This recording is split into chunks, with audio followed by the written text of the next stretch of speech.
As the sun casts a golden glow over the storied canals of Venice, the 2025 Venice Film Festival opens with its usual blend of old-world charm and modern glamour. The red carpet on the Lido transforms once again into a global stage, where stars from across the cinematic universe descend to celebrate the artistry of film, and to make a fashion statement or two. With the festival officially launching on August 27th, the pre-opening buzz has already hit a fever pitch, and the arrivals of major stars like George Clooney and Emma Stone have only amplified the anticipation. As boats glide up to the docks and camera shutters flutter like wings, the energy in Venice is electric, a perfect prelude to what many call the unofficial start of awards season. George Clooney, ever the charismatic icon, arrived in a look that blended effortless elegance with casual confidence. He stepped off a sleek water taxi wearing a fitted black polo and tailored khaki pants, embodying the classic Mediterranean aesthetic. But it wasn't just Clooney's sartorial grace that made waves. His arrival alongside wife Amal Clooney added a distinct level of prestige and poise to the festival. Amal stunned in a custom butter-yellow balmain ensemble, accentuated with a gold belt and metallic heels, capturing the essence of late summer glamour. The pair, long beloved as Hollywood royalty, seemed perfectly at home under the Venetian sun, their appearance reaffirming their status as red carpet veterans and cultural icons. Emma Stone's arrival struck a different, but equally compelling note. Known for her collaboration with visionary director Yorgos Lanthimos, Stone came in for the premiere of their latest work together, Bugonia. Her casual look, a simple white tee paired with a baseball cap and sunglasses, stood out in its quiet authenticity. Stone's low-key arrival spoke volumes, a reminder that real star power doesn't always require flash. Fans lining the canal cheered her on, many recalling her Oscar-winning performance in Poor Things, also directed by Lanthimos. Their reunion at this year's festival has critics buzzing, particularly given the director's reputation for pushing narrative boundaries and aesthetic norms. The chemistry between the two has previously yielded cinematic gold, and their new project is already generating significant awards season speculation. The Venice Film Festival is more than just its red carpet, of course. It's a showcase of the year's most daring and resonant films. With 21 films in competition for the coveted Golden Lion, the 2025 lineup is especially rich in diversity and thematic depth. Guillermo del Toro is back with a haunting adaptation of Mary Shelley's Frankenstein, a film that explores the monstrous in both creature and creator.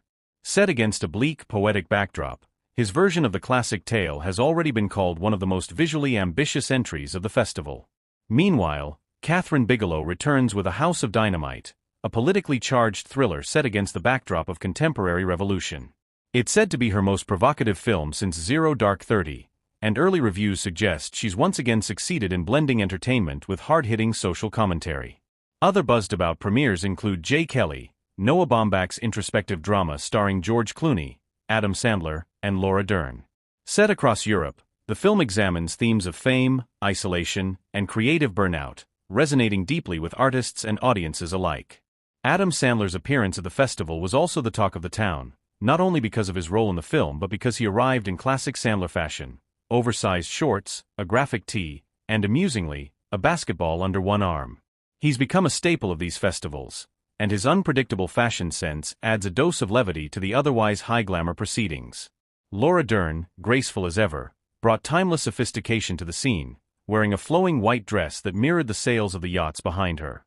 Julia Roberts made headlines by appearing at her first-ever Venice Film Festival, debuting Luca Guadagnino's After the Hunt. In it, she portrays a tenured professor caught in the crossfire of an escalating #MeToo scandal at a prestigious university. The film has been described as a poignant and unflinching look at academic privilege, personal accountability, and gender politics. Guadagnino, known for his textured storytelling and lavish visuals, frames Roberts in some of the most memorable shots of the festival. Her performance is being lauded as one of her most compelling in years, signaling a strong contender for Best Actress accolades this season. Meanwhile, Park Chan-wook's No Other Choice is another powerhouse entry. A taut, philosophical thriller, the film explores the gray zones of morality and loyalty in a dystopian future.